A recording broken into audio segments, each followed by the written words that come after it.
showed you in the beginning was actually shot with just one light, which is this light that is lighting me right now because there is like no sunlight nearly. I mean, I chose a bad day to make a point, but actually I chose a good day to make a point. And okay, I'm just gonna show you the light. It's the Molus B300. Okay, let me just stop me right there. This is not a sponsored video, but Jian did send me the light and I get to keep it. So that's an important point. But I actually asked them if they could send over the light. And if that makes a difference for you, that's that. But I talk more about the specific light at the end of the video.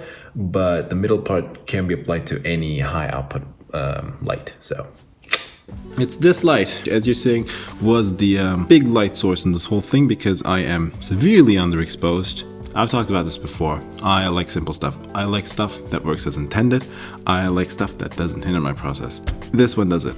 Although the looks are very industrial and like a functional thing, which is not totally my style, but that's not a big issue. And it does serve a purpose, so I respect that. Now, we're gonna do this video like this. I'm going to first talk about some use cases with a big light, with a like 300 watt like this. This could be any light. It doesn't have to be this light. I happen to have this light, but again, this point could be made with any big light. And on that note, I will talk about the specific light at the end. So like I showed you in the beginning, or like you're seeing right now, we can actually use a powerful light like this to actually create and fake sunlight or supplement sunlight, which let's focus for this use case onto the creating part. Yes, it is not as powerful as a 500 watt or a 600 watt light, but 300 watt light is really powerful if you know how to use it. And if you know, if your space allows it, if your scene allows it to be in a scene like this, I mean, it's totally, I mean, I would eat it. I would say this is real sunlight if I didn't know, right? Hopefully you too. We can also take a look at this, which this scene was shot totally on an overcast day, and this was the beginning, like with no lights. And then I had the light and voila, we have the sunlight. Same thing for the next scene. Like this scene was from last video, I believe, or a couple of videos ago, the New Year, New Me video, which is the same thing. The light was exactly there where it is right now for this video. It was an overcast day. I was shooting this with my phone, placed the sun in the right place, and voila, you have created sunlight. Now there are some situations that we might actually need to supplement sunlight, which, you know, that comes up a lot when we're trying to expose for the highlights and then our key light is not enough. Well, this is a good scenario for a 300 watt light because it doesn't have to happen. And I'm gonna show you right now, which I chose a bad day to show this because there's actually no sun outside and it's actually snowing, but we're gonna try to do that and hopefully it will work. Okay, I have exposed for the highlights right now, which is, I mean, you're not seeing a lot because honestly it's just a very gray day. Again, chose a wrong day to do this, but we haven't seen the sun for some time now, so I don't think it's gonna matter. Okay, so as you can see, I'm very dark. As I can see, I'm actually crushed in my false colors, and now I'm gonna open the light which is there, and then it's balancing from like ceiling to this wall to me. Open this, voila, I am not as crashed anymore, which is pretty great to be honest with you. And I'm looking at my false color. This side of my face is pretty good. Side of my face was getting some good light. Hope the audio is okay.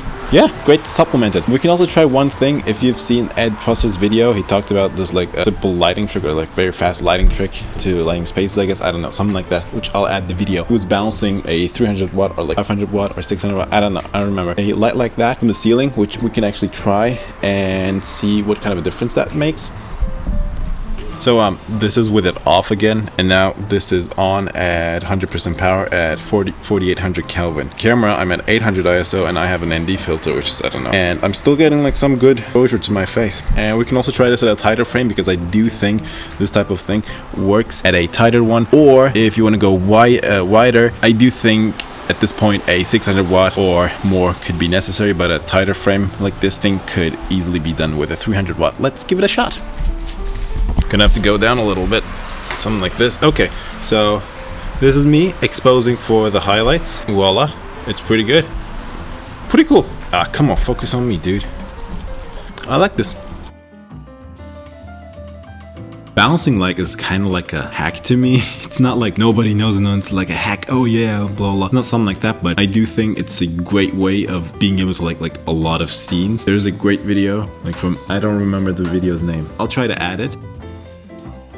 He talks about like balancing the light. There's another video. I'm not sure. He talks about balancing the light, shaping the light with the spotlight, and then bouncing it up, like shaping it to like a rectangular shape, and then bouncing it up from this wall or something. Now, I don't have a spotlight attachment here right now, so I'm gonna do the same thing with barn doors, which doesn't work quite the same because output, there's some light leaks and stuff like that. And you know, with the spotlight, it's like concentrated, and this is like not as concentrated as that, but you know, it is still something that you can do. Or you can also use cinefoil, which also is a great way, but my cinefoil is in the other room and my tripod's blocking that room right now, so I guess we're gonna have to stick with barn doors. But I'm just gonna put the barn doors on to the reflector. You can also do this with a Fresnel if you know what, let's do it with a Fresnel.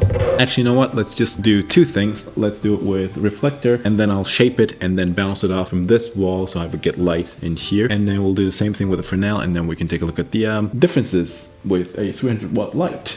Yes. Okay, so this is with the light off. I'm still exposing for the highlights, and this is with it on. Now, I don't hate this look, but there's a lot of spill. I'm gonna shape it with the barn doors. Again, this is not the same as a spotlight thing, but it is what we have here. So, and right now this is with it and shaped with the barn doors, which is, there is some spill, yeah, in the left and right sections, but it is kind of like a, you know, I'm just gonna make a photo of it. We have more light on my face. This is still dark here, lighter here, so salt and pepper, wandering DP thing. Okay, so this is with the Fresnel at complete flood. This is 30% power. I do like this just a little bit better because it is a little bit more concentrated, so I'm not getting a lot of spill. Now this is Fresnel at fully concentrated as at 30%. Same thing at 100% right now, like the other one better. I went up one stop right now. So this is with the Fresnel with barn doors, trying to create a strip of light. This is Fresnel at full flood with the same barn door position at 100%.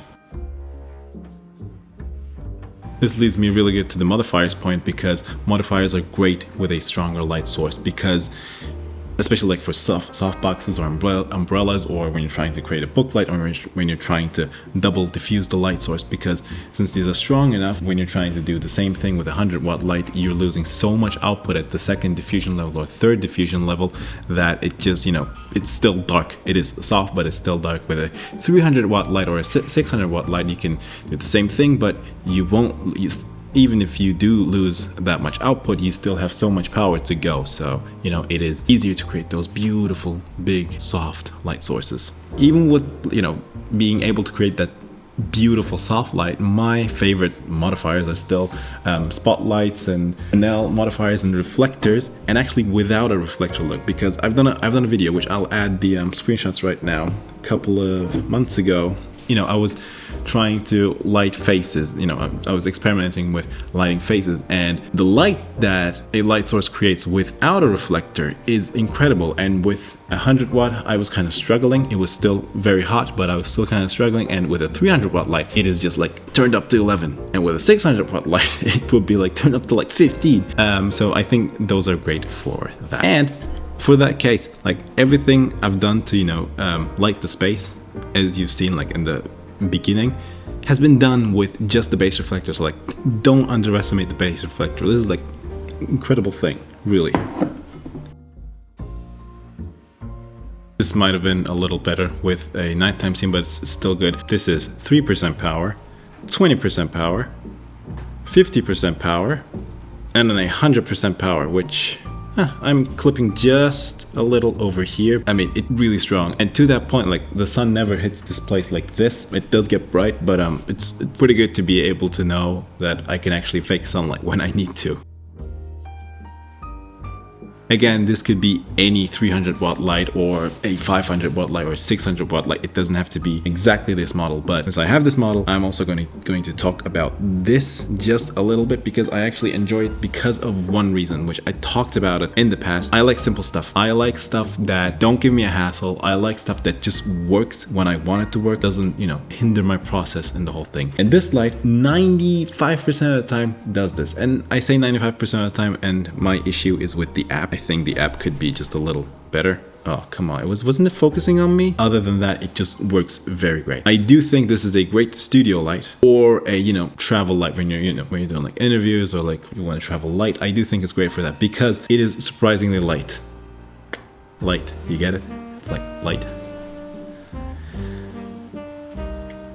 And I do say it's a studio light because if it's raining, this thing is like completely open. It's completely like fans and stuff. So I do think like when it's open, it might not be the best thing because I do think like it will just go bye-bye on you if a little rain gets into that thing. But I don't know, maybe it's like waterproof or something like that. So don't quote me on that. I don't know. But again, it works great. I would have loved to see a green magenta adjustment though at this price point, but you know, it's not the end of the world, but I would have loved to see something like that for, you know, professional environments. I think that's the point that I like most about this thing, which is it works and it's light. Again, this doesn't have to be this light. It could be any 300 watt light to, you know, hit these points. But I happen to have this light and I happen to like this light, even though they did send it to me, which is a good point, like really important point to have in mind. Other than that, okay, more lighting experiments will come because I'm very excited to try new things. It's a new year.